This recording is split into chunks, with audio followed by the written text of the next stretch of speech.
दून पुस्तकालय एवं शोध केंद्र के सभागार में आप सभी सुधीजनों का हार्दिक अभिनंदन और स्वागत।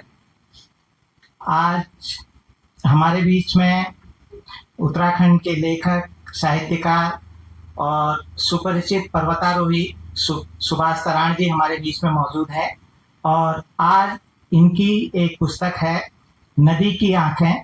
तो उसका जो दूसरा संस्करण जो प्रकाशित हुआ है तो उस पर यहाँ पर आज बातचीत होगी और उस बातचीत में सुभाष तराण जी से जो बात करेंगे वो सामाजिक विचारक श्री बीजू नेगी जी उनसे बात करेंगे। और ये जो बातचीत होगी उससे पहले तो यहाँ पर क्योंकि सुभाष तराण जी एक पर्वतारोही भी हैं तो यहाँ पर एक 17 मिनट की डॉक्यूमेंट्री फिल्म है तो उसका यहाँ पर प्रदर्शन किया जाएगा। उस फिल्म का जो नाम है वो है सिनकुन west an artificially failed expedition. तो उसका प्रदर्शन किया जाएगा और इस फिल्म का जो निर्देशन किया है वो राहुल पाटिल ने किया है। तो अब पुनः आप सभी का हार्दिक अभिनंदन और स्वागत। और अब मैं आज के इस आगे की जो ये कार्रवाई है इसके लिए मैं श्री बीजू नेगी जी से अनुरोध करूंगा कृपया वे यहाँ पर मंच पर आए और आगे की कार्रवाई का संचालन करें। श्री बीजू नेगी, धन्यवाद।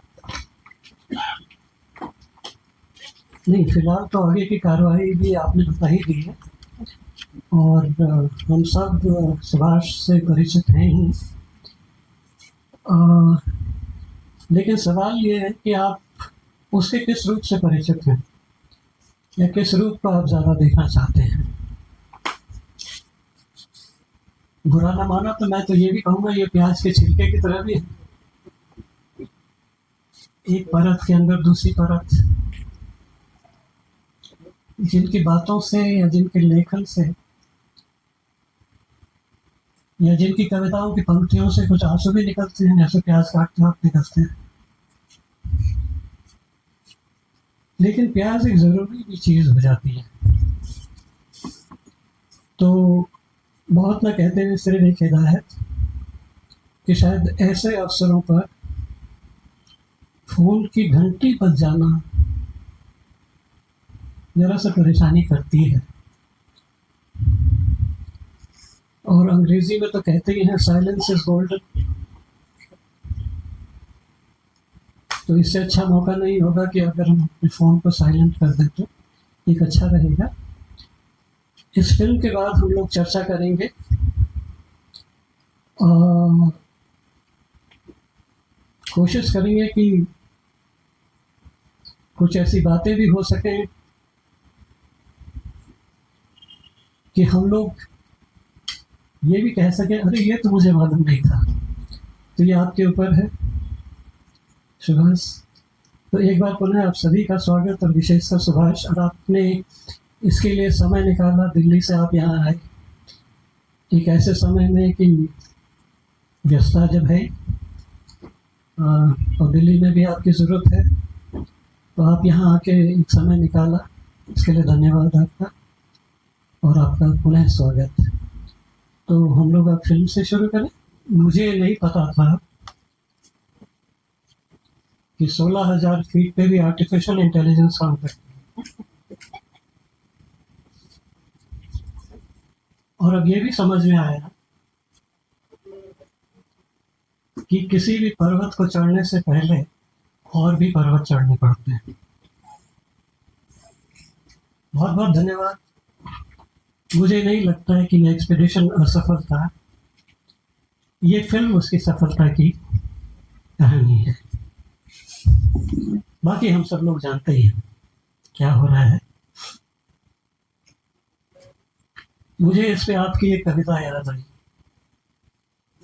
जीवन को समझने के लिए बहुत सारे जोखिम उठाए, साहस को साथी बनाया, डर को समझा, हमेशा एक चालाक दुश्मन, मंजिल को नहीं सफर को दी तवज्जो, बेहतर होने की उम्मीद में कष्ट सहे, बहुत आसानी से धोखे खाए,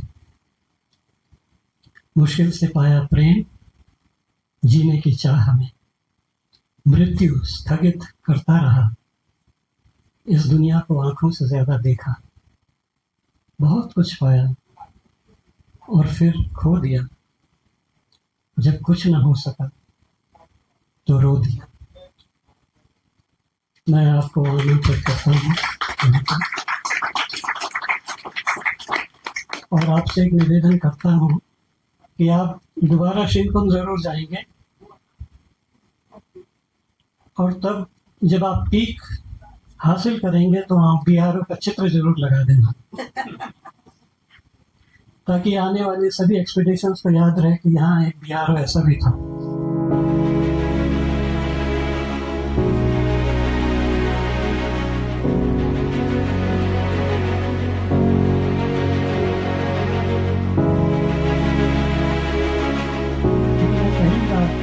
आईसैक्स लेकर आपको कैसा लगता है ये आईसैक्स? ये तो एक्चुअली बेस्ट है। आप यूज करके तो आपको मिलता है, तो मुझे लगता है कि इसे ऑडियो या तो आवाज आ रही या तो इसे दिल से लगाएं या फिर से दो जगह मुझे लगता है कि जब आप हासिल करते हैं दिल से लगाने की तो और भी बहुत चीजें, हाँ, दिल से लगाने की और भी बहुत सारी चीजें होती है, लेकिन बहुत मुश्किल से पाई हुई चीजों को अच्छा ठीक है। मैंने कहा था कि आपके बहुत सारे चरित्र हैं, ये तो नहीं कहूंगा कि बहुत सारे चेहरे हैं, तो कहाँ से बात शुरू की जाए, किससे बात छेड़ी जाए? शायद कविताएं सही करनी चाहिए। बिल्कुल सर, जैसा आपको ठीक लगे। क्योंकि सबसे पहले तो मैंने आपको जितना भी जाना, जैसे भी जाना और फेसबुक से जाना, तो कविताओं के जरिए जाना, कुछ इस तरह की फोटों के जरिए जाना। आपके फेसबुक में जो आपका क्या बोलते हैं, जो मेन पिक्चर है, उसके पीछे कौन सा पीक है? उसके पीछे एक किश्तवाड़ में है, एक सैरो किश्तवाड़ करके है, वो पीक है। ये हिंदुस्तान की सबसे कठिन पीक्स में से एक है। हालांकि हम इसको क्लाइंब नहीं कर रहे थे, इसको शोल्डर शेयर करती है चोमो श्योर उस पीक को, तो उसके कैंप 2 का फोटो है। तो ये कैंप 2 दोनों का शेयर होता है, तो उसी के पीछे को वो है, वो सैरो किश्तवाड़ है। जैसे मैं कह रहा था, मैंने आपको फेसबुक से जाना। फेसबुक पर हम अक्सर बहुत छोटा ही लिख पाते हैं, या हम छोटा ही दिखता है हमें, और पढ़ने वाले भी शायद बहुत कम हैं जो लंबी पोस्टों को पढ़ते हैं। तो आपने अक्सर ज्यादा तो 2 लाइनों की कविताएं हमने लिखी हैं, और फेसबुक की इसको कमी कहो या क्या कहो, ये एक तुरंत टिप्पणी करने जैसा होता है, एक टिप्पणी, एक तुरंत प्रतिक्रिया करने जैसा होता है। तो मैं आपसे ये पूछना चाहता था, उदाहरण के लिए, यह जानते हुए भी कि तुम्हें पाने के लिए, यह जानते हुए कि तुम्हें पाने के लिए मेरी प्रार्थनाओं का कोई औचित्य नहीं,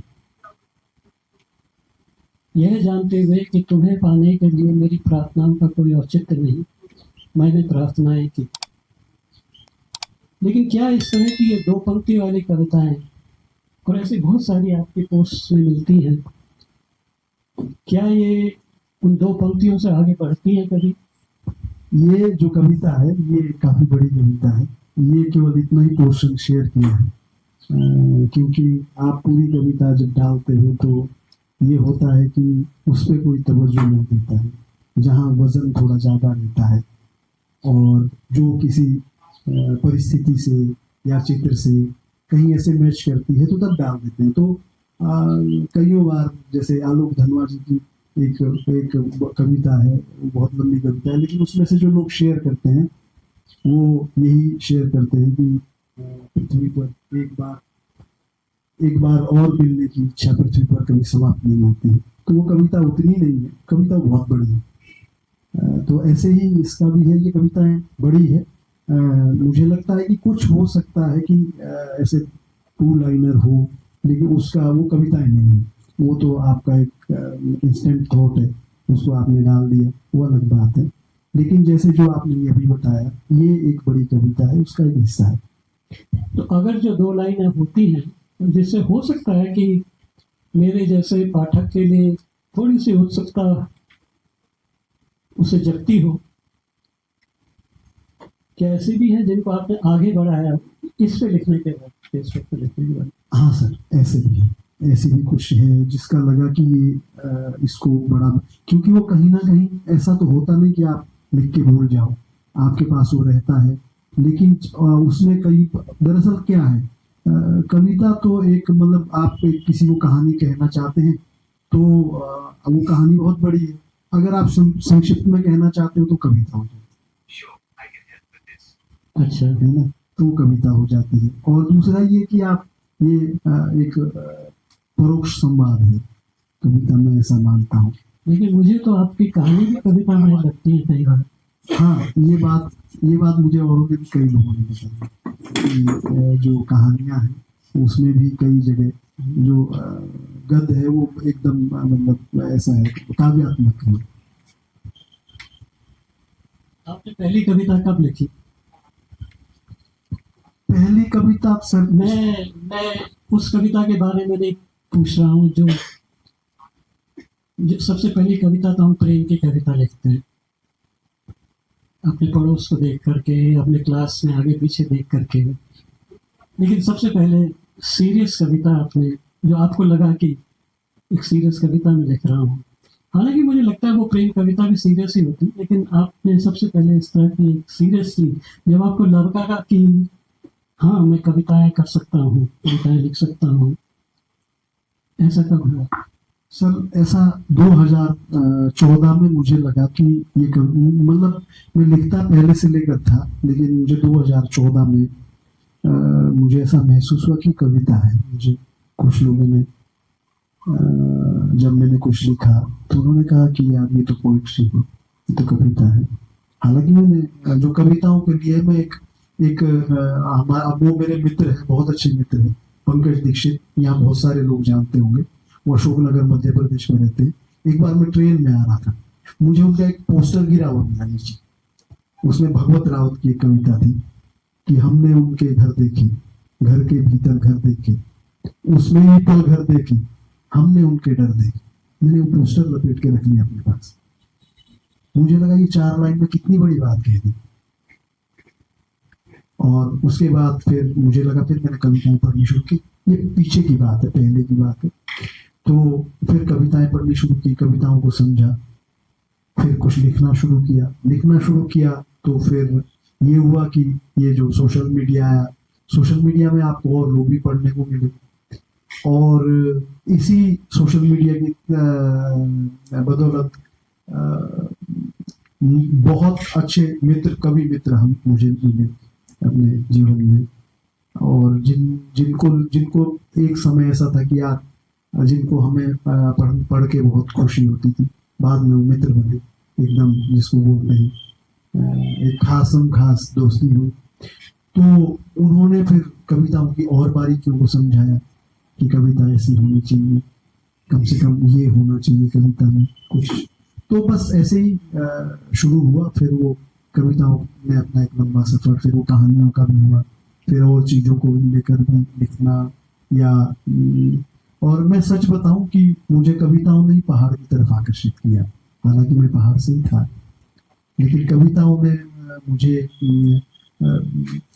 कुछ ऐसा जो है, जो खुद को, अपने आप को, दरअसल ऐसा है ना कि हम लिखने को हम किसी को भी चैलेंज कर दें कि भाई ऐसा नहीं हो रहा, वैसा नहीं, अपने लिए भी कुछ चुनौतियां होनी चाहिए। तो मुझे लगा कि पहाड़ चढ़ना भी एक चुनौती है ना, इसमें दोनों चीजें पूरी हो जाती हैं। आप एक नई दुनिया देखते हैं, अपने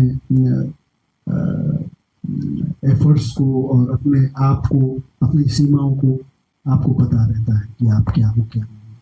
तो कहीं ना कहीं ये जो लेखन का है वो पर्वतारोहण से भी एक ये संबंध बनता गया, और फिर वो आज इतना ज़्यादा हुआ कि मैंने प्रॉपर कोर्स किए, और कोर्स ऐसे किए कि मतलब एकदम एक जैसे होता है ना कि भाई ये तो ओवर एज हो गया है, उसके बाद किए बहुत रिक्वेस्ट के साथ कि भाई हमें मुझे भी करना है। तो उन्होंने कहा भाई अच्छा ये मैं यार तुम 50+ हो यार, ये हो पाएगा तुमसे कि सर एक चांस दे दीजिए, मैं फीस जमा कर रहा हूँ। कि चलो ठीक है। मेरा एक सर्च एंड रेस्क्यू का बैचमेट है सुबोध, हम लोगों ने साथ में अभी पीछे एक्सपीडिशन भी किया। तो ऐसे लोगों की संगत में रह के जो नए लोग हैं उन्होंने हमेशा ऊर्जा बनाए रखी, और यही कारण है कि आपने दो बातें कही इस बीच में कि आपने सबसे पहले सीरियस कविता 2014 में लिखी। बहुत इम्पोर्टेंट साल है ये 2014। इसमें बहुत सारे लोगों ने बहुत सारी सीरियस चीज़ें शुरू करी, बहुत लोगों ने बहुत सारी सीरियस चीज़ें सोचना शुरू करी, और आपने कविता लिखना शुरू किया। दूसरी बात आपने कही कि कविताओं से आप फिर से पहाड़ों की ओर लौटे। मैं ये सोच रहा था ये फिल्म देखते हुए कि हम जैसे लोग जब पहाड़ से नीचे उतरे तो उतरे ही रहेंगे, और बहुत सारे लोग और आज की बहुत सारी पीढ़ी जब पहाड़ से उतरी तो उतरी ही रहेगी। लेकिन आप पहाड़ से उतर कर भी फिर पहाड़ चढ़े। Thank you sir. ऐसा क्यों? मतलब क्या ये आपके गांव की बात है, क्या ये आपकी मनस्थिति की बात है, या जहाँ आप रहते हैं उसकी ऊब की बात है, या एक शौक है, या एक जैसे आपने कहा है किसी दो पंक्ति में कि जुनून की बात करें कि जहाँ जुनून होता है हाँ वही सुकून सुकून होता है। तो ऐसा पहाड़ की ओर लौटने का क्या आपको वो लगा? मुझे लगता है सर कि हम कहीं भी अगर जाते हैं तो हम उस जगह जानने की जो इच्छा है और जो नए लोगों से मिलने की इच्छा है, ये मेरे ख्याल से आप सब लोग यहाँ पर हैं। ये कितने मतलब कैसा सुखद संयोग है कि कश्मीर के किश्तवाड़ में जो लोग मेरे साथ क्लाइंब करते थे लड़के, वो लोग आज देहरादून आए हुए हैं। वो कितनी मतलब ये अपने आप में एक ये इसी है अचानक अचानक अब वो देहरादून आए हुए हैं और वो आज इस कार्यक्रम में उपस्थित है। तो मेरे ख्याल से अगर मैं पहाड़ नहीं जाता तो मैं इनको कैसे जान पाता। मेरी एक वही एक छोटी सी दुनिया रहती कि बस इतने ही एरिया में मैं रहता हूँ और वहीं तक जानकारी रहती है किताबों के माध्यम से कुछ। लेकिन मुझे ऐसा लगता है कि ये दुनिया तो बहुत बड़ी है, लेकिन मैं बहुत सारी जगहों को जानता हूँ। मैं बहुत सारी जगह लोगों से मिला हूँ।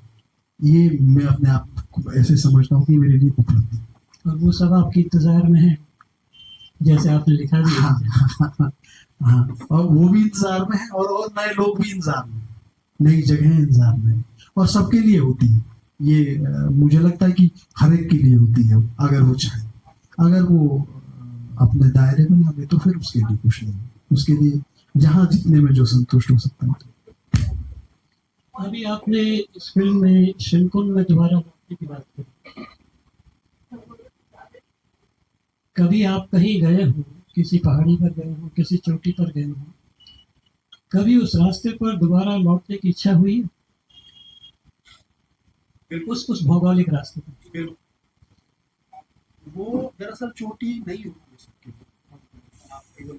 आप केवल चोटी नहीं चढ़ते हो, आप एक सफर तय करते हो और उस सफर के दौरान आपको जगह लोग और परिस्थितियां उनसे दो चार। तो चोटी तो एक डेस्टिनेशन है कि मेन जो उस जो एक्सपीडिशन का जो मेन मोटो वो तो वो पूरा सफर है। वो पूरा सफर है, वो एक पूरा सफर है। जो चोटी पे कोई पहुंचा नहीं पहुंचा वो कोई मायने नहीं रखता है। मुझे लगता है कि जो आपकी वो एक कॉम्बिनेशन है। आप किसी जगह को जानते हो बेस कैंप तक, उसके बाद फिर अपने आप को जानते हो कि आप में है। पहले आपने एक नई घाटी एक्सप्लोर की, नए लोगों से मिले, फिर आप बेस कैंप पहुंचे। उसके बाद फिर ये हुआ कि अब उसके बाद आपको जानने की बारी है कि आप में कितना दमखम है, आप में कितना संयम है, आप अपने आप को कैसे विपरीत परिस्थितियों में कैसे हिम्मत करते हो। और वो वहां की जो विपरीत परिस्थितियां हैं वो जैसा नहीं कि वही है, वो आपके जीवन में, रोजमर्रा के जीवन में, तो ऐसा नहीं है। वो तजुर्बे जीवन में भी काम होते हैं। मैं आपकी कविता के पक्ष पर थोड़ा लौटना चाहूँगा कि आप एक कवि का बड़ा नाम देते हैं, शायद उनका भी जिक्र भी हल्के से किया आपने, मंगलेश डबराल के जाने जी जी। आपके एक अच्छे मित्र भी वो हैं और मुझे लगता है कि शायद प्रिय कवि भी होंगे आपके। थोड़ा सा उनके बारे में कि कैसे आपको मिला और वो किस तरह से वो आपको इंस्पायर कर किया उन्होंने, और आज जब वो नहीं है हमारे बीच तो आप उनको कैसे याद करते हैं? हमारी जो मित्रता का जो कारण था वो ये था कि कई साहित्यिक आयोजन होते थे तो बहुत बार हम दोनों के साथ जाना होता था। और फिर मेरे लिए एक ये था कि वो क्योंकि यहाँ टिहरी के रहने वाले थे और मैं बगल में जौनसार का रहने वाला था, तो हम लोग इस बहाने में एक दूसरे के नजदीक थे। क्योंकि जब आप कलकत्ता में होते हो, वहाँ आप किसी से बातें कर रहे होते तो आप अपना जो क्या कहते हैं शेयर करते हैं आप अपनी बात, तो आपको लगता है कि ये बहुत आत्मीय आदमी है। दूसरी चीज है कि वो जो साहित्य को समझता हो तो उसके लिए मंगलेश डबराल बड़ा था, वो कोई ऐसा नहीं था कि तो जहां तक याद करने की बात है तो वो खुद भी कहते थे कि बहुत सारी चीजों को लेकर के उनका बड़ा ऐसा नजरिया था कि ठीक है, जब आदमी खत्म हो जाएगा तो उसके बारे में बात नहीं करनी चाहिए। वो ऐसा कहते थे, उसका काम है, वो लोग याद रखेंगे तो ठीक है, नहीं तो ऐसे किसी को ठीक है, नए लोग आ रहे हैं उनकी तरफ ध्यान दीजिए। कोई कविता है उनकी जो हमने भी उनकी याद हो कर दे? कोई उनकी कविता आपको याद है? याद तो ऐसे तो दरअसल क्योंकि गद्य कविताएं हैं तो याद तो नहीं है, लेकिन मैं पढ़ सकता हूँ, मेरे पास है उनकी जो कविताएं।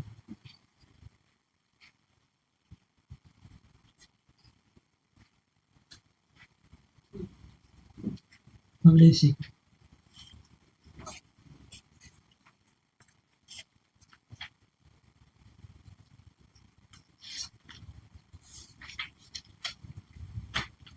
जैसे उन्होंने एक बड़ी जैसे मैंने अभी कहा कि कैसे याद किया जाए, तो उन्होंने कहा था कि उनकी एक कविता है कि आत्ममुग्धता और मस्करी के बीच कई तस्वीरों की एक तस्वीर जिसे मैं बार बार खिंचवाता हूँ, एक बेहतर तस्वीर खींचने की निरर्थक सी उम्मीद से।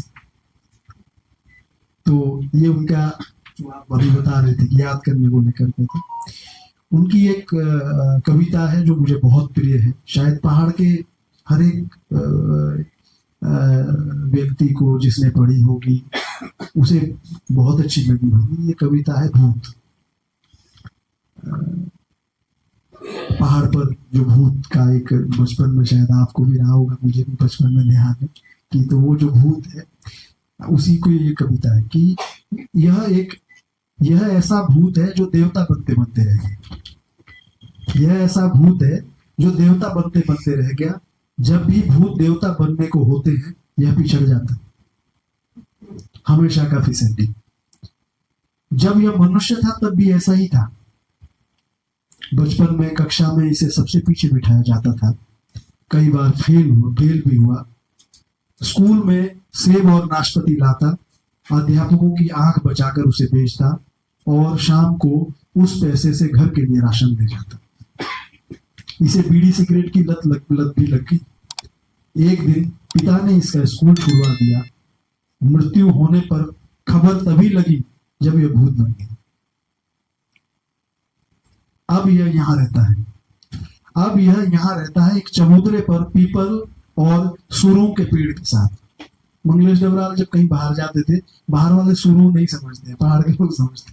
तो वो बताते थे कि पहाड़ में ना कैक्टस की तरह का पौधा होता है, उसको सुरू बोलते हैं। तो एक चबूतरे पर पीपल और सुरू के पेड़ों के नीचे, वहां जहां से गांव दिखने की शुरुआत होती है, बुरी आदतों वाले इस भूत को सब जानते हैं। बुरी आदतों वाले इस भूत को सब जानते हैं। यहाँ से गुजरने वाले थक कर जब यहाँ बैठते हैं तो इसके लिए बीड़ी सिगरेट और अगर हो तो शराब की कुछ बूंदें छोड़ देते हैं। अगर नहीं छोड़े तो यह नुकसान कर सकता है। अगर न छोड़े तो यह नुकसान कर सकता है। इनकी अनदेखी करने पर किसको क्या भुगतना पड़ा, इसके बारे में कई किस्से प्रचलित हैं। हालांकि इसकी नुकसान पहुंचाने की ताकत देवताओं के मुकाबले बहुत कम।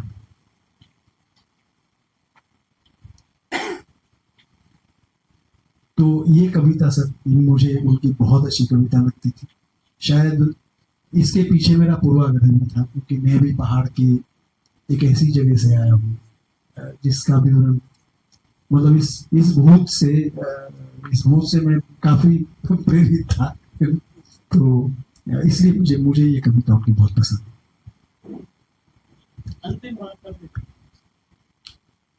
अंतिम बार ये अक्टूबर की बात है, अक्टूबर 2020 की। मैं गांव से आया था, तो मैं उनके घर गया था।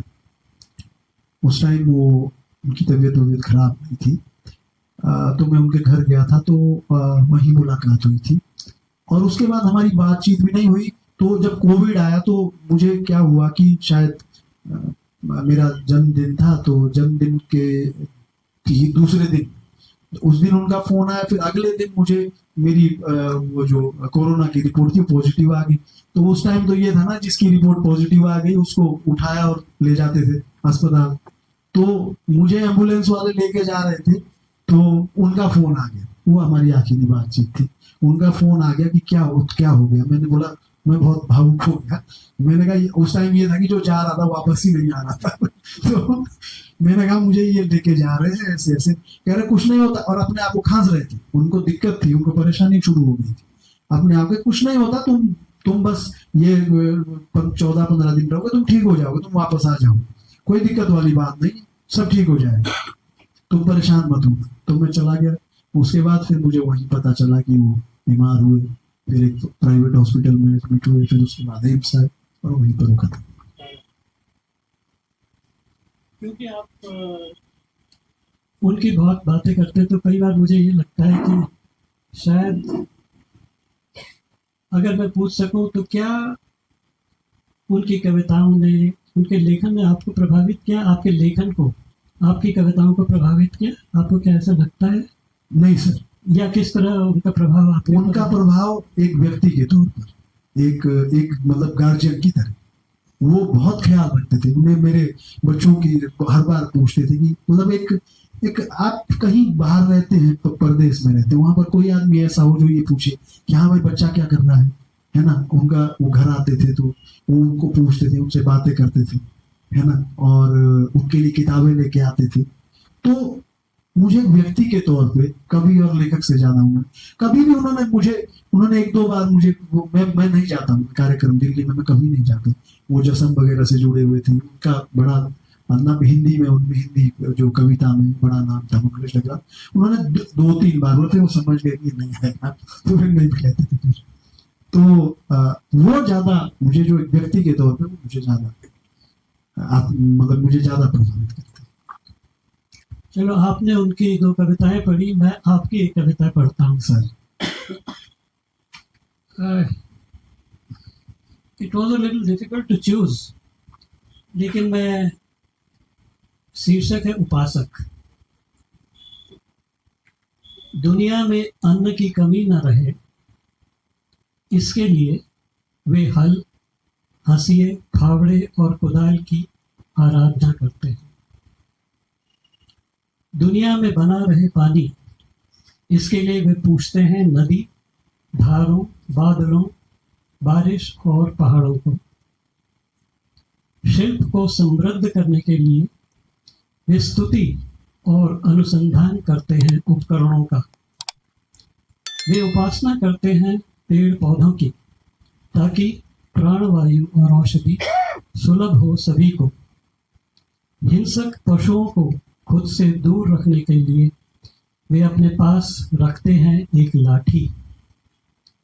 मनुष्यता की इबादत करने वाले हत्यारों, लुटेरों और कायरों की तरह हथियार नहीं पूछते। मुझे ये एक बहुत आपकी पसंदीदा कविताओं में से एक है। शुक्रिया सर। आपकी अपनी कौन सी कोई पसंदीदा कविता है?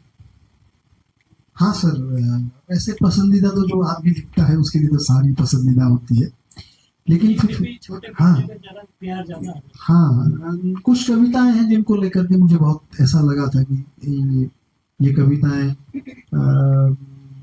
मैंने लिखी है, तो मैं जब उसको पढ़ता हूँ तो मुझे लगता है कि यार वाकई में मैंने अच्छी कविता लिखी। ऐसा मतलब अपने को महसूस होता है कि हाँ मैंने अच्छी कविता लिखी। तो ऐसी कविताएं हैं है सर कुछ। हाँ होगी सर।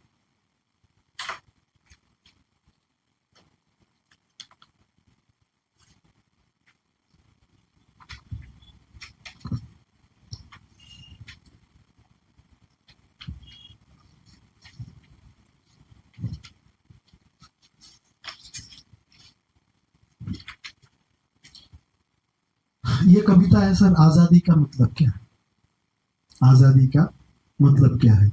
जिन लोगों की भूख बड़ी है, जिन लोगों का पेट भरा है, जिन लोगों की भूख बड़ी है, जिन लोगों का पेट भरा है, जिनके आगे सिस्टम सारा चादर जैसा बिछा पड़ा है, जिन लोगों के लिए आदमी वोट से ज्यादा कुछ भी नहीं है, जिन लोगों के लिए व्यवस्था नोट से ज्यादा कुछ भी नहीं है, जिनके पास है सुख सुविधाएं, जिनका सपना बहुत बड़ा है, हमको वो क्या बतलाएंगे आजादी का मतलब क्या है। आजादी का मतलब हमको तोप नहीं समझा पाएगी। आजादी क्या होती है ये बंदूक नहीं बतला पाएगी। आजादी पर पूंजी उपासक की राय पर मत जाना। आजादी पर पूंजी उपासक की राय पर मत जाना। उसका एक ही मकसद है, सारी दुनिया को कब्जाना। और चिड़ियाघर का शेर तुम्हें आजादी क्या समझाएगा। जिसके गले में रस्सी हो वो टुकड़ों की ही गाएगा। उसकी शान से पूछ के देखो आजादी का मतलब क्या है। उसकी शान से पूछ के देखो आजादी का मतलब क्या है। जिसके उत्पादों की कीमत शहर में बनिया तय करता है। पूछना उस बेटी से भी जो घर से निकलने से डरती है। इस वैशी माहौल में वो किस तरह गुजारा करती है। मजदूर और मजलूम से पूछे आजादी क्या होती है। सरहद पर सैनिक से पूछे आजादी क्या होती है। उस गरीब गुरबे से पूछे जिसका सपना रोटी है। बंधुआ नौनिहाल से पूछे आजादी क्या होती है। पूछे उस शहरी से भी जो दंगों में घसीटा जाता है। अपने हक की बात पे जो सड़कों पे पीटा जाता है। जेल में बंद जो बेगुनाह है उनसे भी पूछा जाए आजादी की बात हो। जेल में बंद जो बेगुनाह है उनसे भी पूछा जाए। आजादी को लेकर जब जान ले हम सबकी राय। तब अंत में खुद से पूछे आजादी का मतलब क्या है। साफ समझ में आ जाएगा आजादी का मतलब क्या है।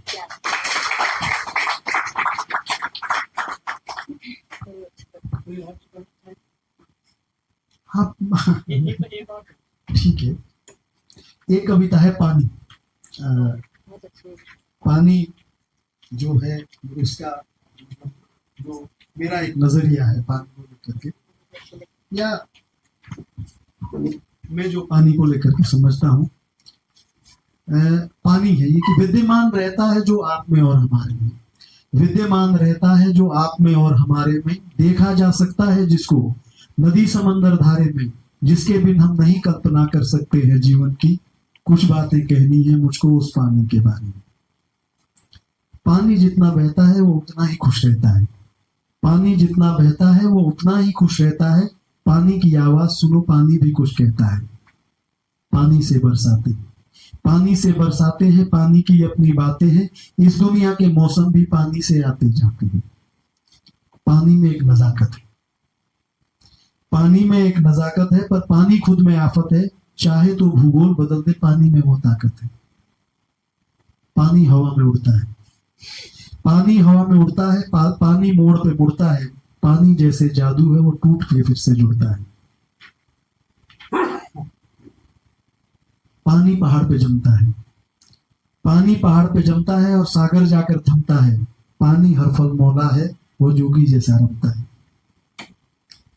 पानी से हरियाली है, पानी से हरियाली है, पानी की बात निराली है। पानी के ही कारण से ये धरती फूलों वाली है।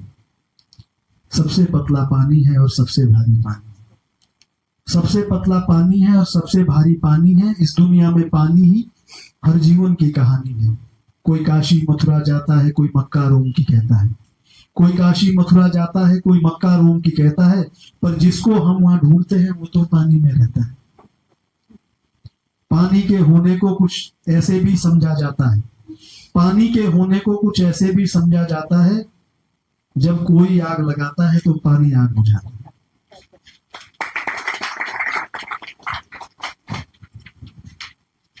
ये मंदिर मस्जिद गिरजे सब ये केवल एक दिखावा है।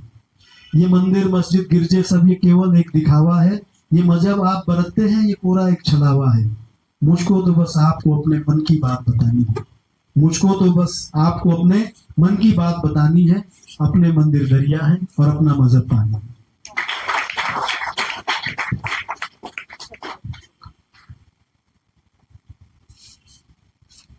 तो एक और तो कविताएं हैं, और जब आपको सुन इस तरह से सुने तो एक मन ये भी करता है कि सुनते रहें, लेकिन फिर कहानी पर बात छूट जाएगी। थोड़ा कहानी की आपकी बात कर लेते हैं, बिल्कुल जिसके बहाने हम आज यहाँ पे जी सर। और क्योंकि आपने पानी की बात करी तो शायद नदी की आंख ये सही आंखें सर, आंखें, नदी की आंखें, ये सही ही शीर्षक होता है।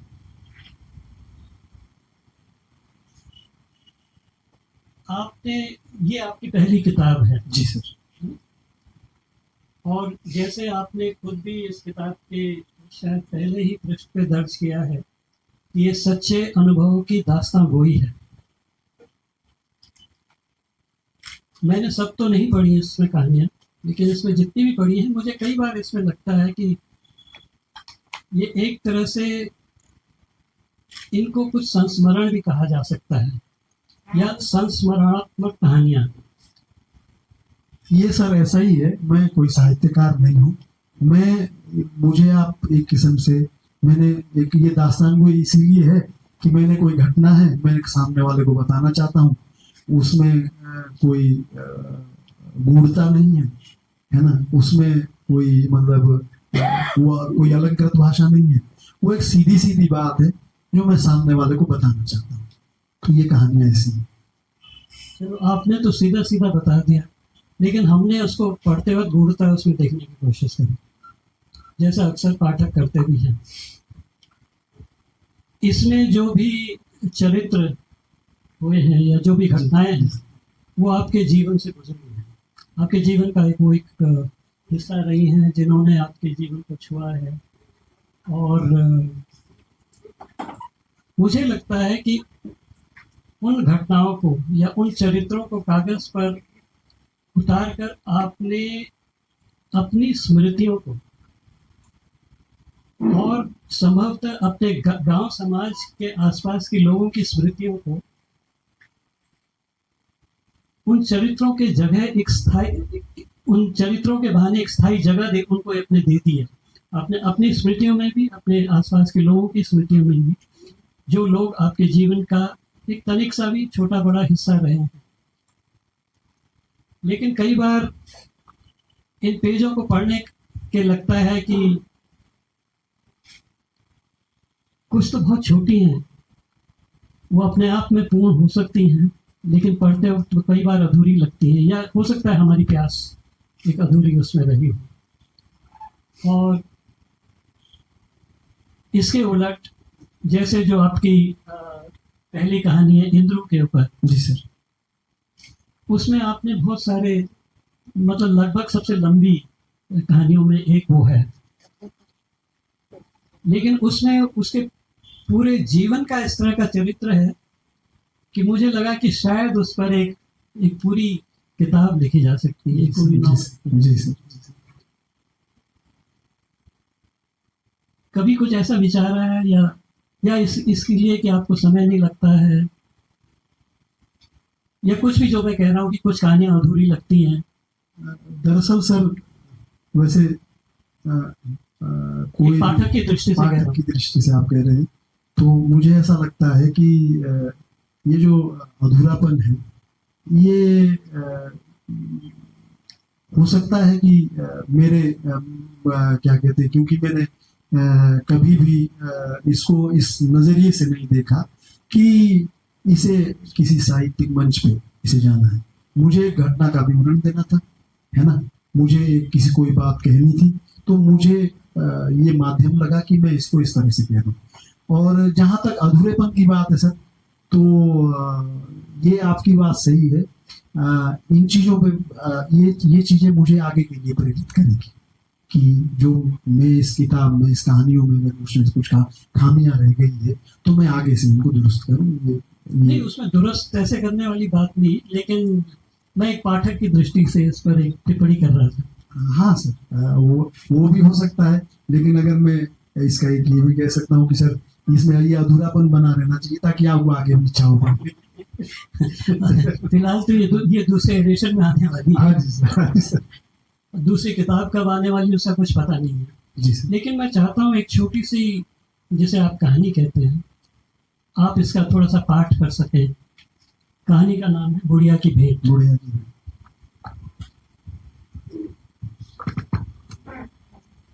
ये कहानी है बुढ़िया की भेंट। देवभूमि उत्तराखंड के सुदूर पहाड़ों में एक गांव की बात है। गांव के दो राजनीतिक रसूखदारों में, जो गांव में पक्ष विपक्ष की अगुवाई करते थे, गांव सभा के नाम पर सरकारी इमदाद के मार्फत से पीने के पानी की एक पाइपलाइन बनाई और दोनों ने मिलकर उस पर कब्जा कर लिया। राजनीतिक प्रतिद्वंदता के चलते भले ही दोनों एक दूसरे को फूटी आंख नहीं सुहाते थे, लेकिन इस सरकारी सहायता प्राप्त पाइपलाइन से हासिल पानी के बंटवारे को लेकर दोनों बहुत ईमानदार थे। उस गांव के सामर्थ्य विहीन लोग डर, लिहाज और जानकारी के अभाव के चलते उनके इस अवैध कृत्य का प्रतिरोध नहीं कर पाते थे, जबकि राजनीतिक रसूखदार उस पानी से अपने खेतों और बगीचों को सींच कर किस्म किस्म के फल और सब्जियां पैदा करते थे, और जो पानी बच जाता था उसे किसी खेतिहर को बेच देते थे। एक बार देश के कई भागों की तरह गर्मियों के दौरान इस गांव में भी सूखे के चलते पीने के पानी की किल्लत हो गई।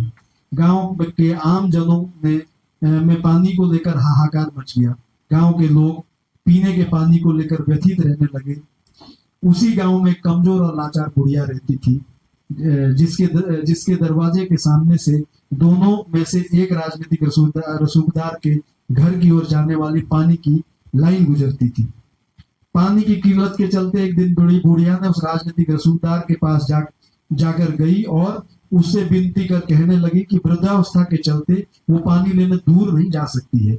यदि वो कृपा कर उसके दरवाजे के सामने से गुजर रही पाइपलाइन से 2 बाल्टी पीने लायक पानी भरने दे, तो वो ईश्वर से प्रार्थना करेगी कि उसका हमेशा भला होता रहे। बुढ़िया की खस्ता हालत और ईश्वर की दुआई से राजनीतिक रसूखदार का दिल नहीं पसीजा। उसने बुढ़िया को पानी देने से साफ इनकार कर दिया। राजनीतिक रसूखदार की इस धृष्टता से बुढ़िया को बहुत गहरा आघात लगा। जिस भगवान और बुढ़ापे का वास्ता देकर बुढ़िया ने राजनीतिक रसूखदार से पानी के लिए फरियाद की थी, उसे वो यूं ही नजरअंदाज कर दिया। बुढ़िया ने पानी के एवज में राजनीतिक रसूखदार की भलाई हेतु भगवान का आह्वान किया था। बेचारी बुढ़िया के पास दे देकर भगवान का ही भरोसा बचा था। वो रोती बिलखती हुई गांव में भगवान के मंदिर के पास पहुंच गई। गारे पत्थर और लकड़ी के मंदिर में धातु के बने भगवान के सम्मुख बुढ़िया रो रोकर राजनीतिक रसूखदार को कोसने लगी। उसी समय उधर से गुजर रहे सुभाषित ने बुढ़िया से उसके विलाप का कारण जानना चाहा। बुढ़िया ने सुभाषित को सारा वृत्तांत एक सांस में सुना दिया और कहने लगी कि वो भगवान को भेंट चढ़ा रही है ताकि भगवान उस राजनीतिक रसूखदार को सबक सिखाए। बुढ़िया की बात सुनकर सुभाषित ने उससे पूछा कि वो भगवान को भेंट स्वरूप क्या चढ़ा रही है।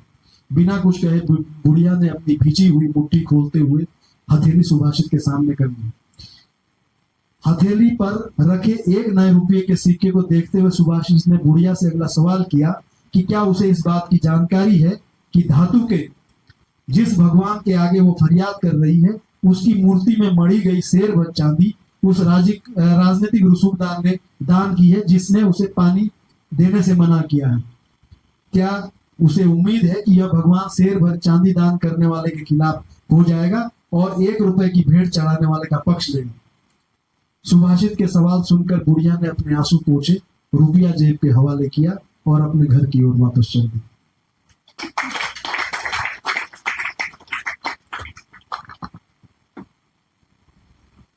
इस तरह की इस किताब में काफी बहुत कहानियां हैं जो कहानी की आखिरी लाइन पे टिकी रहती हैं, और ये तो सिर्फ एक मजे हुए लेखक की ही निशानी हो सकती है कि कहानी के आखिरी लाइन पर जब उसका पूरा कर्ष हो पाता है। और आपकी कहानियों को पढ़ते हुए मुझे कभी कभी चेकअप की याद आती है। उसी तरह की साधारण भाषा, लंबे वर्णनों का अभाव, क्लैरिटी ऑफ थॉट, कहने की स्पष्टता अपनी सकती है, जरूरत से ज़्यादा इसके शब्द नहीं होते हैं, और अपने चरित्र के प्रति एक संवेदना आपकी कहानी में। और आप उस चरित्र के साथ जो भी होता है, जो भी बहस है, आप उस पर कोई जजमेंट पास नहीं करते, लेकिन उसको स्वीकारते हुए देखते हैं। तो मुझे लगता है ये कहानी और भी कई कहानियों की तरह बहुत अच्छी है। Thank you sir. तो जैसे कई लोगों ने कहा भी होगा आपसे कि आपके लेखन में एक सहजता है, और कई बार लगता है कि आप लिख नहीं रहे हैं बल्कि शायद किसी बहुत ही अंतरंग मित्र के साथ आप बातचीत करते हैं। क्या लिखते वक्त आपको ऐसा लगता है कि आप किसी को मन में रखते हैं, जिसके साथ आप ये बात करते हैं, जिससे वो सहजता आती है? हाँ सर, मैं हमेशा ये जब क्योंकि जब मैं ना अपनी बात कह, बहुत सारे लोग कहते हैं कि मैं अपने लिए लिखता हूँ, मैं भी सर अपने लिए लिखता हूँ, लेकिन मैं वो अपने लिए लिखता हूँ, लेकिन मैं वो बात औरों को भी सुनाना चाहता हूँ कि मैं ये कहना चाहता हूँ। वो चाहे 10 लोगों तक जाए, 100 लोगों तक जाए, 1000 लोगों तक जाए, लेकिन मैं अपनी बात कह, मुझे लगता है कि ये एक माध्यम है जिसके थ्रू मैं किसी से संवाद कर सकता हूँ, और एक लंबे समय तक का। ये जो आप एक कहानी के या कविता के माध्यम से एक सवाल उठाते हैं, आपकी एक इंसान की उम्र 80 वर्ष की होती है, लेकिन वो कविता कहानी बनी रहती है, वो एक सवाल है। चाहे आप पुराने कितने ही, आपने चेखोव की बात की, तो चेखोव की जो कहानियां हैं वो आज भी एक सवाल है, और हमारे आसपास में वो सवाल मौजूद रहते हैं, वो हर एक से वो सवाल करते हैं वो कहानी। तो मुझे ऐसा ही लगता है सर। तो इसलिए मैं इस चीज को लेकर के ये कोशिश रहती है कि एक जो जिसको अक्षर नहीं आता वो भी कहानी पढ़नी, उसके भी समझ में आ जाए, तो ये प्रायोरिटी रहती है। आपने कहा कि आप लिखते हैं लेकिन 10 लोगों के लिए, कि 10 लोग पढ़ेंगे इसको, वो किस तरह के 10 लोग? वो कोई भी जिसको पढ़ने का शौक हो, मैं तो ये चाहता हूँ ज्यादा से ज्यादा लोग पढ़े, वो उससे असहमत हो चाहे सहमत हो, उससे कोई फर्क नहीं पड़ता है ना। वो असहमत होंगे तो उसमें अगर एक ऐसा, दरअसल हमारे यहाँ तो साहित्य की बहुत कमी है ना, हमारे यहाँ तो कोई पढ़ के छोड़ देता है। अगर आप उस बात से ना खुश हो तो मैं तो ये चाहता हूँ कि उस पर कोई लिखे कि आप ये पक्ष है, ये चीज ठीक नहीं, तो एक वो भी पक्ष आना चाहिए, लेकिन हमारे ऐसा नहीं होता है। खास करके हमारे जैसे लोग जो मतलब किसी साहित्यिक संगठन से मतलब इस तरह की जिनकी कोई वो नहीं, अटैचमेंट नहीं, क्योंकि यहाँ भी गुटबाजी है हर जगह, तो लोकतंत्र डेमोक्रेसी है तो कोई बहुमत में होता है, कोई अल्पमत में होता है, तो हम किसी में नहीं है उसमें। तो इस वजह से ये है कि कभी कोई ऐसी चर्चा में नहीं आ पाई, कोई कहानी, कोई इस तरह की कविता, इस तरह? आपने आपकी कहानियों में आपकी गांव जिस गांव के चरित्र हैं। आप शहर में रहते हैं, शहर के सड़कों की कुछ बात है, कुछ बस के अंदर की बात है। जी सर, जी सर।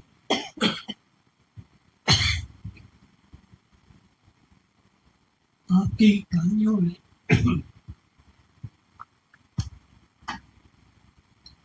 वो काम दिखता है जहाँ नौकरी करते हैं, जिनके बीच में आप नौकरी करते हैं, उनके बारे में कम। सर उसका उसका ये कारण है कि मैं बहुत फक्र के साथ इस बात को आप लोग इसको सब लोगों के साथ में कहते हैं, जिस ऑफिस में मैं नौकरी करता हूँ वहाँ का वर्क कल्चर बहुत शानदार। ये जो कुछ मुझे ऐसा बनाने में मेरे दफ्तर का बहुत बड़ा है। मैं ऐसा नहीं था सर। मैं पहले बिल्कुल बहुत सारी चीज़ों को लेकर के मेरा भी एक ये था कि हाँ भाई ये होना चाहिए कुछ, जैसे कि आप भाई रहता है कि हाँ घर गाड़ी और ये सब। लेकिन उस ऑफिस में जा कर के वहाँ जो हमारे सीनियर्स है या बहुत सारे लोग ऐसे हैं जो जिनसे मित्रता हुई और जिन लोगों के साथ उठना बैठना हुआ, तो उन लोगों की से और किताबों से ये नजरिया दिया। तो मैं उस ऑफिस में मुझे जहाँ तक एक राजनीति तो बहुत अलग बात है, लेकिन जो ऑफिस का वर्क कल्चर है वो बहुत शानदार, बहुत अच्छा है। वहाँ पर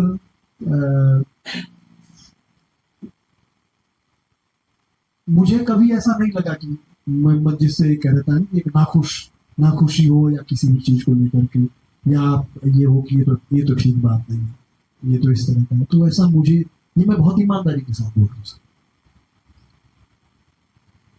आप कहानियाँ पढ़ते हैं?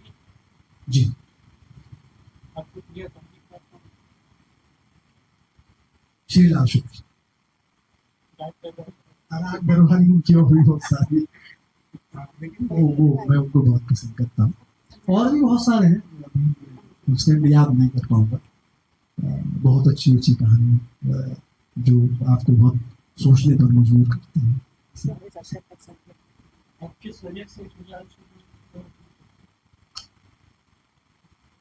सर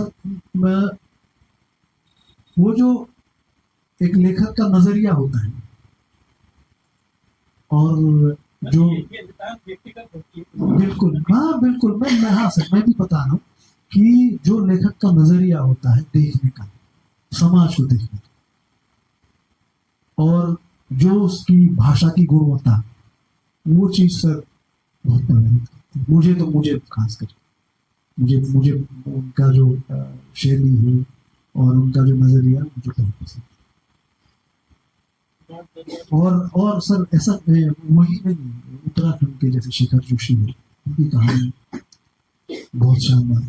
शैलेश मोटियानी है, उनकी कहानियां मुझे बहुत अच्छी लगती हैं।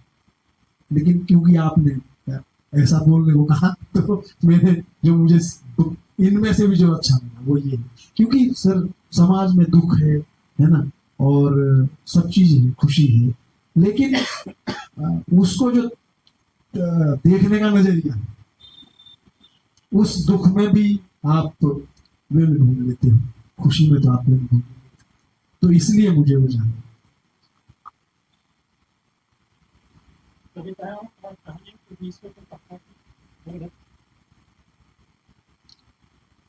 पहाड़ तो होता है सर,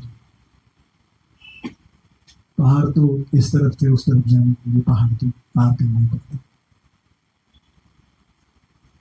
तो मैं भी थोड़ा सा व्यंग्यात्मक दृष्टि से पूछ लूं कि जो ये पर्वत आप जाते हैं,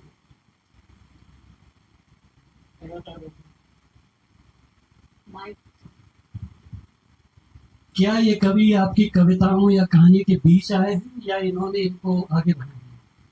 आगे बढ़ाया सर, आगे बढ़ाया है उन्होंने। जो एक जो सोचने और समझने की जो ताकत मिली है, वो इनमें बड़ा योगदान पहाड़ का भी होता है। वो किसी से रिफ्रेश करते हैं और एक थॉट को क्लैरिटी देते हैं कि ये है जीवन, बस इस तरह से जीवन है, ये बाकी सब बेकार चीज।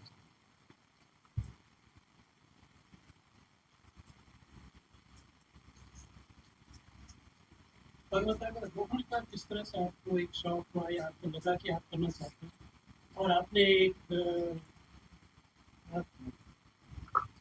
प्रशिक्षकों की नज़र से आपने थोड़ा सा लेट एज में शुरू किया? सर मैं पहले नौकरी के सिलसिले में बाहर रहता था। मैं खेलता तो था, स्पोर्ट्स तो था, स्पोर्ट्समैन था, स्पोर्ट्स पर्सन तो था, लेकिन 2013 में जब आपदा आई सर, तो हमारे ऑफिस के एक हमारे साथी थे, उनके मम्मी पापा वहाँ गए, तो मदर तो रेस्क्यू हो गई थी, फादर का पता नहीं चला। तो उनको पता चला कि मैं पहाड़ से हूँ, तो वो मेरे पास आए, उन्होंने कहा कि ऐसे ऐसे जाना है। तो मैं उनको ऑफिस में, मेरे को ऑफिस की जो एसोसिएशन, उन्होंने कहा यार तुम जा सकते हो, ये ऐसी ऐसी बात। तो मैंने कहा ठीक है चलो। तो चले गए। तो रुद्रप्रयाग से ये रास्ता बंद था, तो हमने रुद्रप्रयाग से पैदल चलना शुरू किया और हम लोग केदारनाथ गए। ये मुझे लगता है सितंबर की बात है, 2013 की। तो जब मैं वहां गया तो मैंने सर, मैं तब नैनीताल समाचार के लिए छोटा मोटा कुछ लिखता था। मेरा नाम सर नहीं है। हाँ, ठीक है, नहीं जी, सॉरी है। तो मैं नैनीताल समाचार के लिए लिखता था, तो मैंने उसका भी एक, जो मैं गया वहां पर, तो मैंने वो लिख के भेजा। तो वो नैनीताल समाचार में छपा। नैनीताल समाचार में छपा तो वो बहुत अच्छा काम था, और वो NIM कर रहा था। तो NIM को मुझे नहीं पता था कि, मुझे पता था कि NIM है और उसके कोई प्रिंसिपल है अजय कोटिया। तो जो मैंने देखा वो लिखा। उन्होंने वो रिपोर्ट पढ़ी, तो वो मुझे नैनीताल में 2014 में, जब अस्कोट आराकोट का वो था, वहाँ पर एक कार्यक्रम था, तो मैं, सुशील बहुगुणा, प्रकाश उपाध्याय, चंदन डांगी, हम लोग दिल्ली से गए। तो तब वो वहाँ, तो उन्होंने तब बताया कि यार तुम्हारे को ना, तुम पहाड़ को लेकर के कितने सेंसिटिव, तुम्हें तो कोर्स करना चाहिए। तो मैंने कहा वो कहा, उन्होंने कहा कि उत्तरकाशी से होता है। तो तब तक वो वहां से चले गए। तो फिर मैंने एक मेल लिखा वहाँ के जो प्रिंसिपल को है कि भाई मैं हो तो 46 साल का गया हूँ, अगर आप मुझे मौका देते हैं तो क्या कहते हैं, मैं कोर्स करना चाहता हूँ। तो उन्होंने मुझे एडमिशन दे दिया। तो वहाँ पर तो मैक्सिमम वो लोग आते हैं जो बहुत एनर्जेटिक होते हैं, बहुत इससे फिजिकली और मेंटली बहुत टफ लोग होते हैं, वो लोग वहाँ आते हैं। जैसे ये किश्तवाड़ के लोग? हाँ, जैसे किश्तवाड़ के हैं, अपना सुबोध है। तो इस तरह के जो लोग आते हैं। तो सर वहां पर जब मैं शुरू में गया, तो शुरू के 2-3 दिन, तो तीसरे चौथे दिन तो ये रहा कि मैं इसमें टिक भी पाऊंगा या नहीं, क्योंकि वो रोज का जो शेड्यूल था वो इतना टफ होता है कि आपको लगता है कि अब पता नहीं मैं कर पाऊंगा या नहीं। तो वो जद्दोजहद रही, और फिर 28 दिन का कोर्स हुआ। फिर मैंने बेसिक कोर्स कर लिया। उसके बाद सर मुझे लगा कि यार ये तो ठीक है, पहाड़ को जानने समझने के लिए, जिस पहाड़ को लेकर के मेरी धारणाएं अलग थी जब मैं वहां पहाड़ में था, जिस पहाड़ को लेकर के हमें था कि वहां नहीं जाना, यहाँ नहीं जाना, उस पहाड़ में तो सब जगह जा सकते हैं। फिर उससे रिलेटेड लिटरेचर भी पढ़ा। तो फिर उसके बाद मैंने एडवांस कोर्स किया। एडवांस कोर्स के बाद फिर मैंने ये एक्सपीडिशन में जाना शुरू किया। तो ये रहा कि मैंने कभी भी कंटिन्यूटी नहीं खत्म होने दी। मुझे लगा कि अब जीवन के इस पड़ाव पर है, तो आपको अभी जितना एफर्ट्स कर सकते हैं, अभी शरीर में ताकत भी है, क्योंकि बाद में तो फिर चीजें धीरे धीरे घटती जाएगी। तो मैं कभी भी, साल में मैं 2 एक्सपीडिशन तो करता ही करता हूँ, लेकिन अगर मौका मिल जाए तो मैं उधर काराकोरम वाले में जुलाई बरसात में चला जाता हूँ। तो मैंने 3 एक्सपीडिशन की है साल। अच्छा जी सर। उसके बाद फिर इस साल मैंने फिर इसके लिए सर्च एंड रेस्क्यू के लिए अप्लाई किया, मुझे एडमिशन दे दिया, तो मेरा कोर्स हुआ। साल में 3 आपकी पारिवारिक सेहत को कोई ठेस तो नहीं पहुंचती? सर मैं आपको सच बताऊं कि ये एक स्याह पक्ष है कि जो हमारी लोग सोशल मीडिया पे या उसमें फोटो वगैरह देखते तो लगता है यार कितनी बढ़िया है, क्या चीज़ है। लेकिन ये चीजें, ये चस्का है। आपको चस्का है, आपको ये लगता है कि मुझे तो जाना है, मुझे तो जोर लगाना है वहां पर, मुझे तो देख के आना है वहां पर। लेकिन जब तक तो आप अकेले हैं तब तक तो कोई दिक्कत नहीं, जब आपके पास परिवार है, बच्चे हैं, तो वो एक अलग पहाड़ है चढ़ने के लिए। आप जब एक पहाड़ चढ़ने जाता हूँ मैं, तो मुझे 3 पहाड़ चढ़ने पड़ते हैं। पहला पहाड़ है दफ्तर, कि वो छुट्टी देगा या नहीं देगा। दूसरा पहाड़ है घर, कि घर वाले जाने देंगे या नहीं जाने देंगे। तीसरा पहाड़ तो उसके बाद। चौथा पार्ट भी आ रहा है। हाँ, तो वो तो फिर हडल तो हर जगह है ना। बीआरओ तो हडल है, बीआरओ काहे का पहाड़ सर। बीआरओ काहे का पहाड़, हम लोगों की क्या वक्त है कुदरत के आगे सर, वो बहुत ताकतवर है। लेकिन मैं जो आपको बता रहा हूँ कि ये मेरा अपना एक्सपीरियंस है, कि कई बार मेरी पत्नी को ये लगता है कि इसे शायद पता नहीं किसी की याद आती इसलिए पहाड़ पे जाती है। ऐसा लगता है। मैं आपको बताऊं मेरा एक दोस्त था, हम लोग एक्सपेडिशन पे गए थे। हम जब वापस आए तो वो सिग्नल में आते ही वो ना उसमें वो बहुत परेशान हो गई। तो मैंने कहा क्या बात होगी, वो मतलब इतना परेशान, वो खाना नहीं खा रहा, कुछ नहीं। तो हम वो क्या कहते हैं, गुलाबगढ़ से हम लोग किश्तवाड़ आ गए, किश्तवाड़ से। तो उसने मुझे पता चला कि उसने, मैंने कहा क्या बात होगी, बहुत परेशान थी। तो उसने कहा कि उसकी प्रेमिका ने उसको छोड़ दिया है। और जब उसने पूछा कि क्यों छोड़ दिया है, तो उसने कहा कि तुम तो महीना महीना भर उधर पहाड़ों में पड़े रहते हो, यहाँ कोई बात हो जाएगी तो मुझे कौन देखेगा। तो ये भी एक पक्ष है।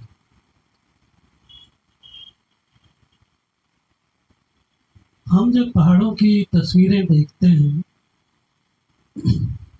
अक्सर चढ़ते हुए कि लोग चढ़ रहे हैं, उतरते हुए कम दिखते हैं, जबकि शायद ज़्यादा दुर्घटनाएं उतरते हुए होती होंगी। या अगर इसको एक फिलोसॉफिकल अंदाज में भी सोचें कि हम सिर्फ चढ़ती हुई तस्वीर को देख रहे हैं और उतरती हुई तस्वीर को कम देख रहे हैं, आप कैसे सोचते हैं इसको? सर, एक किसी का कोट भी है, बड़ा फेमस कोट है कि चढ़ना तो विकल्प है, आप चाहो तो मत चढ़ो, लेकिन वापस उतरना जरूरी है, मैंडेटरी। तो वापस उतरने का महत्व है, चढ़ने का कोई महत्व नहीं। वापस तो आना ही आना।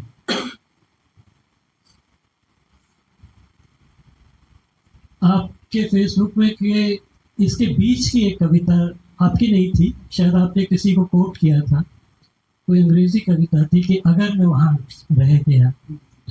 हाँ, वो नंदा देवी को लेकर के लिखी थी, शायद मैं नाम भूल रहा हूँ।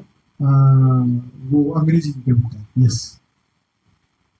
तो मेरी ये आइसैक्स है जो आपके माथे पे भी लगी है, ये उसको देना। हाँ जी सर, इस तरह से लगी। तो इसलिए मैं ये सोचता हूँ, और क्या आप भी सोचते हैं, कि पहाड़ चढ़ना सिर्फ पहाड़ चढ़ना नहीं होता है, कुछ फतेह करना नहीं होता है। और शायद आपने ये भी कहा कहीं पे कि आपने इसको इस तरह से शब्द दिए कि ये अपनी लिमिट को एक तरह से देखने का होता है। लेकिन इसके अलावा क्या इसमें आप अपने को भी ढूंढ पाते हैं, अपने को, अपने एक नए रूप को, अपने एक नए संदर्भ को? बिल्कुल सर, बिल्कुल। आप, मुझे लगता है कि अगर किसी को खुद को जानना है ना, जैसे हम लोग बहुत नेचुरल सी बात है, आपको लगता है कि जब आप यंग होते हो तो आप में बहुत ताकत होती है, या आप बहुत रसूख वाले हो तो आप में बहुत ताकत होती है। और जब आप ये कहते हो कि जिसको बोलते हैं आप नेचुरल जस्टिस, तो वो सब जो भावनाएं हैं, वो आपके अंदर एक मतलब एक पुख्ता होके बैठ जाती है जब आप बाहर चलते हैं। आपको लगता है, क्योंकि अपने होने का जो है, आपको अपनी लिमिट्स पता चलती है, आपको ये पता चलता है कि कुदरत बहुत ताकतवर है, आपको ये पता चलता है कि वो राजा और रंग के साथ एक जैसा व्यवहार करती है, बिल्कुल छूट नहीं देती। उसके लिए कोई भी होगा, जहां उसने एक्शन लेना है, उसकी जद में कोई भी आएगा तो एक ही तरह से ट्रीट करे। जब मैं 20-25 साल का था, अब प्लीज ये मत पूछना कि 20-25 साल कितने साल पहले था, है ना? तो ऐसे पर्वत तो नहीं, लेकिन मैं भी काफी चलता था, और कई बार साथियों के बीच में भी साथ भी चलता था। लेकिन कई बार मुझे लगता था, क्या आपको भी लगता है, कि आप साथ रहते हुए भी अकेले भी चल रहे होते हैं इस दौरान? हाँ सर, ये बिल्कुल सही बात। क्योंकि आप ये वहां तक है जहां तक अप्रोच मार्च, जहां से रस्सी शुरू होती है वहां से दूसरे वाले का ध्यान रखना। अगर अच्छा। आप वो एक्चुअली दोनों चीजें बहुत अलग हैं। जब तक आप ट्रैक करते हैं तब तक आप अपने आप में भी रह सकते हैं, लेकिन वहां के बाद आपको बहुत चौकस रहना है। फिर आपको अपने दूसरे वाले साथी का भी देखना है, अपना तो देखना है। वहां आपको कोई, मुझे लगता है कि जब आप चल रहे हो तब आपको कोई सेकंड थॉट नहीं आना चाहिए, ना अदरवाइज एक्सीडेंट हो सकता है। लेकिन जो लेट अस से द अप्रोच मार्च, मैं जो पूछना चाह रहा था कि क्या आप दो दुनिया में चलते हो उस समय? एक जो आपके सामने नई खुल रही है, और हर वक्त एक नए रूप में खुल रही है। हो सकता है पहाड़ का एक स्वरूप हो, लेकिन आप जिस समय जा रहे हो उस समय वो स्वरूप ना हो जो आप, हाँ, बिल्कुल सही, बदलता है सही। और फिर आप अपनी एक दुनिया में भी होते हैं। आपका वो साथी, मुझे जरूर, मैं सोच सकता हूँ कि जिस समय वो चढ़ रहा होगा वो अपनी प्रेमिका के बारे में भी सोच रहा होगा। बिल्कुल सर, बिल्कुल बिल्कुल सही। वो सोच रहा होगा लेकिन उसने नहीं सोचा। उसने एक बार भी नहीं सोचा। आपने कहीं पर एक लिखा है, और आपने बुग्यालों में घास की बात करी है, जी सर। कि जिस पर बर्फ भी पड़ती है उसके बाद भी वो फिर भी निकल पड़ता है। तो उससे आपको क्या लगता है? वो उम्मीद है सर, वो उम्मीद है। मुझे ये लगता है कि वही उम्मीद है। उम्मीद है, जीजी विशा भी है, जी जिंदा रहने की बिल्कुल एक। सर, बिल्कुल सर। क्या आदमी, एक इंसान वो घास हो सकता है? मुझे लगता है सर, कुदरत के लिए तो घास ही, आदमी भी घास से ज्यादा कुछ नहीं। उसके लिए वो दोनों को एक ही तरह से ट्रीट करेगी। जिस दिन वो कोई एक्शन लेगी उस दिन वो घास को भी उसी अंदाज में ट्रीट करेगी और इंसान को। 6 बजने वाले हैं, अभी थोड़ा सा समय और ले लेते हैं। बिल्कुल सर। तिवारी जी, ठीक रहेगा? आप लोग अगर बोर ना हो रहे हो तो।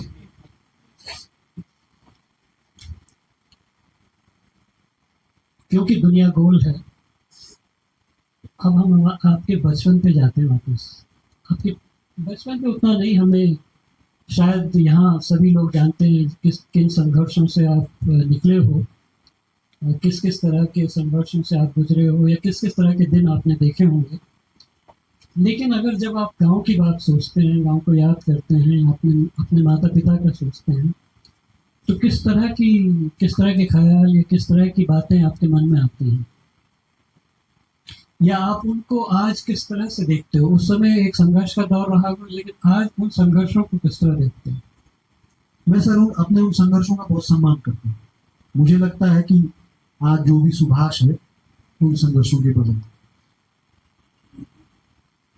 अगर वो संघर्ष नहीं होते तो शायद मैं इतना अपने आप को इतना ग्रो नहीं कर पाता किसी भी रूप। तो ये तो सभी के लिए होना चाहिए, जो पहाड़ के कठोर जीवन में जो रह रहे हैं, दिनों दिन दो चार हो रहे हैं, ये तो उनके लिए भी होना चाहिए। सर, जो लोग कठोर जीवन जी रहे हैं वही इस दुनिया के अंतिम लोग हैं। जो आराम से रह रहे हैं वो लोग अंतिम लोग हैं। इसको थोड़ा और बढ़ा के बोलो। सर, इसको आप इस नजरिए से देखिए कि एक सुविधा भोगी जो इंसान है और एक जो मेहनत कश इंसान है, उन दोनों का जो उन दोनों में से जो है वो जो मेहनत कश है उसका भविष्य ज्यादा उज्जवल है। ये मैं इसलिए इसलिए भी कह रहा हूँ कि जो भी जितनी भी जो मतलब प्रजातियां हैं जो स्लो हो जाती हैं वो खत्म हो जाती हैं, और जो मतलब काम करते रहती है, जो जितना ज्यादा, क्योंकि इस दुनिया में कुछ भी है ना सर, वो वही है जो निरंतर प्रयासरत है। अगर वो प्रयासरत नहीं तो खत्म हो जाए। ये ऐसे ही बहुत सारे ये जो अंग है वो खत्म हो गए क्योंकि उनका इस्तेमाल, बहुत सारी प्रजातियां विलुप्त हो गई क्योंकि उन्होंने अपने आप को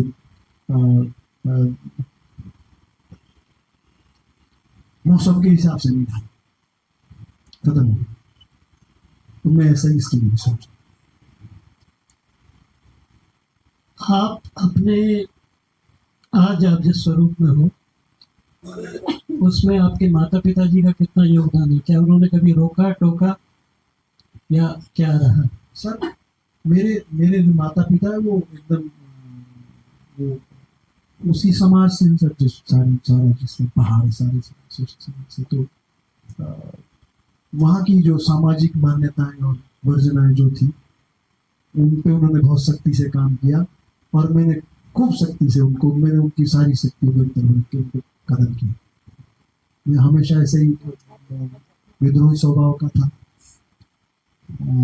मुझे यहाँ कहने में कोई शर्म नहीं, मैं घर से भाग गया इसीलिए। वो समझ सके, आज आज वो समझ सकते हैं। हाँ, वो समझते हैं कि अगर मैं तब घर से नहीं निकलता तो मैं कुछ नहीं कर पाता, और उसी दायरे में रहता जिस दायरे में वो रखना चाहता। उन और उन वर्जनाओं का क्या सोचते हैं वो जो आप तोड़ना चाह रहे थे? वो तो सर मुझे लगता है कि उनकी जिस तरह की कंडीशनिंग है और मेरी जिस तरह की कंडीशनिंग है, हम में टकराव लाजिमी है। जरा जरा सी देर में हमारा झगड़ा हो जाता है किसी भी बात को लेकर, क्योंकि उनकी अपनी मान्यताएं, मेरी अपनी मान्यताएं। लेकिन फिर भी आप गांव लौटते हो। बिल्कुल, वो तो मेरी सर प्राथमिकता है उनकी अच्छे से देखभाल करना, उनके लिए अच्छी व्यवस्था करना। इधर एक पता नहीं कब की पोस्ट है, जब त्योड़ी के महाविद्यालय में धरना दिया जा रहा था जी सर। और आपने उसके पक्ष, उन धरना देने वालों के पक्ष में कुछ बोला था। जी सर। तो मुझे एक तरह से ये भी लगा कि आपकी शख्सियत जैसी भी है, वहाँ के युवा आपको और देखते भी हैं। सर मुझे इस बात को लेकर के बहुत वो है कि वो मेरा जो पूरा इलाका है, वो जिस क्षेत्र से मैं आता हूँ वहाँ पर एक एक एक दौड़ है, जो सर एक दौड़ है, उस दौड़ में सब लोग शामिल हैं। तो ऐसे में वो लोग जब कोई समस्या का समय होगा, मुसीबत का समय होगा, वो तभी मेरी तरफ देखेंगे, और जब जब मुसीबत या समय जब सब ठीक होगा तो फिर उनको दूसरी चीजें बहुत आकर्षित करती हैं, सहूलियत के हिसाब से। हाँ जी।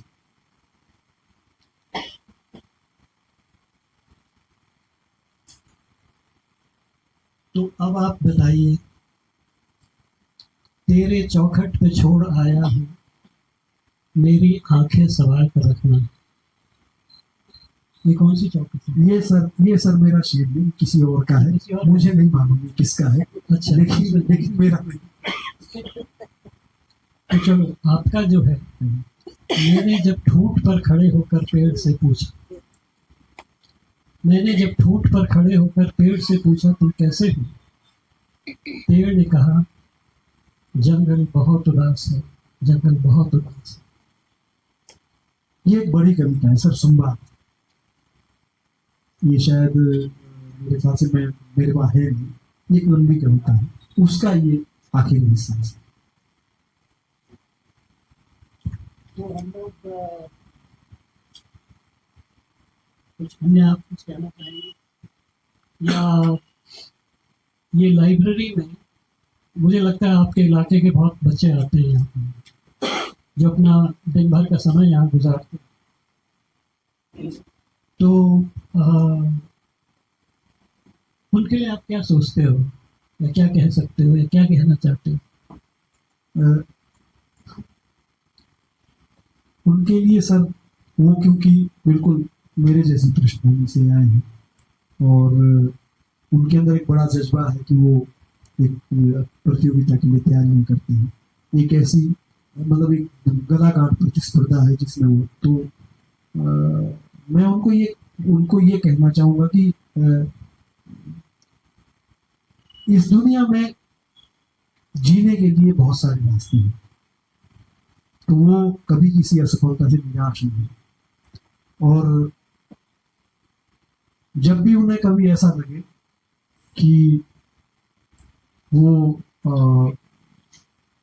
जो काम कर रहे हैं उसमें उन्हें कामयाबी नहीं मिल रही है, तो वो जो घास वाली बात है, तो उस बात को याद करें, है ना, कि ये बर्फ कभी तो पिघलेगी, है ना, और कभी वो नमी, वही जो बर्फ की नमी है वही उनकी खुराक बनेगी, उनकी उम्मीदों की खुराक बनेगी, और एक दिन वो जरूर करेंगे।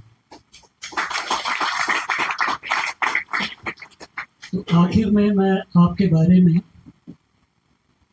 अंग्रेजी के लेखक हैं अर्नेस्ट हेमिंग्वे,